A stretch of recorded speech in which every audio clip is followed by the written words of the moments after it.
ರಾಜ್ಯ ಉಪಲೋಕಾಯುಕ್ತ ನ್ಯಾಯಮೂರ್ತಿ ಬಿ ವೀರಪ್ಪ ಅವರು ಇಂದು ಬೆಳ್ಳಂಬೆಳಗ್ಗೆ ಉಡುಪಿಯ ಹಲವು ಕಡೆಗಳಿಗೆ ದಿಢೀರ್ ದಾಳಿ ನಡೆಸಿ ಪರಿಶೀಲನೆಯನ್ನು ನಡೆಸಿದರು. ಇಲ್ಲಿನ ಅವ್ಯವಸ್ಥೆ ವಿರುದ್ಧ ಅಸಮಾಧಾನ ವ್ಯಕ್ತಪಡಿಸಿದ ಉಪಲೋಕಾಯುಕ್ತರು ಪ್ರಕರಣವನ್ನು ದಾಖಲಿಸಿ ಕಾನೂನು ಕ್ರಮದ ಎಚ್ಚರಿಕೆಯನ್ನು ನೀಡಿದರು. ಮೊದಲಿಗೆ ಇತ್ತೀಚೆಗೆ ಬೆಂಕಿ ದುರಂತ ಸಂಭವಿಸಿದ ಬ್ರಹ್ಮಾವರದಲ್ಲಿರುವ ವಾರಂಪಳ್ಳಿ ಗ್ರಾಮ ಪಂಚಾಯಿತಿಗೆ ಸಂಬಂಧಪಟ್ಟ ತ್ಯಾಜ್ಯ ವಿಲೇವಾರಿ ಘಟಕಕ್ಕೆ ದಾಳಿ ನಡೆಸಿ ಪರಿಶೀಲನೆ ನಡೆಸಿದ್ರು. ಇಲ್ಲಿ ಸುಟ್ಟು ಹೋದ ವಸ್ತುಗಳನ್ನು ಇನ್ನೂ ತೆರವುಗೊಳಿಸದ ಅಧಿಕಾರಿಗಳ ವಿರುದ್ಧ ಆಕ್ರೋಶ ವ್ಯಕ್ತಪಡಿಸಿದ್ರು. ಈ ಸಂಬಂಧ ಪ್ರಕರಣ ದಾಖಲಿಸಲು ಲೋಕಾಯುಕ್ತ ಪೊಲೀಸರಿಗೆ ಅವರು ಸೂಚನೆ ನೀಡಿದ್ರು. ಬಳಿಕ ಆದಿ ಉಡುಪಿ ಎಪಿಎಂಸಿಗೆ ದಾಳಿ ನಡೆಸಿದ ಉಪಲೋಕಾಯುಕ್ತರು ಅಲ್ಲಿನ ಕುಡಿಯುವ ನೀರಿನ ವ್ಯವಸ್ಥೆ, ಶೌಚಾಲಯಗಳನ್ನು ಪರಿಶೀಲಿಸಿದರು. ನೀರಿನ ವ್ಯವಸ್ಥೆ ಇಲ್ಲದಿರುವ ಹಾಗೂ ಶೌಚಾಲಯದಲ್ಲಿ ನೈರ್ಮಲ್ಯ ಕಾಪಾಡದ ಬಗ್ಗೆ ಲೋಕಾಯುಕ್ತರು ತೀವ್ರ ಅಸಮಾಧಾನ ವ್ಯಕ್ತಪಡಿಸಿದರು.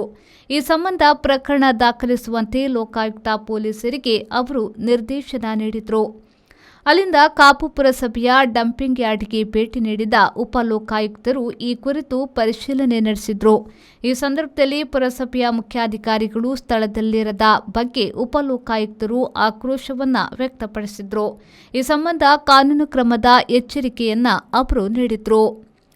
ಶ್ರೀಜಿತ್, ವಿ4 news, Udupi. Vasudeva Stores, store for your inner needs. Visit us to find trendy innerwear from major brands.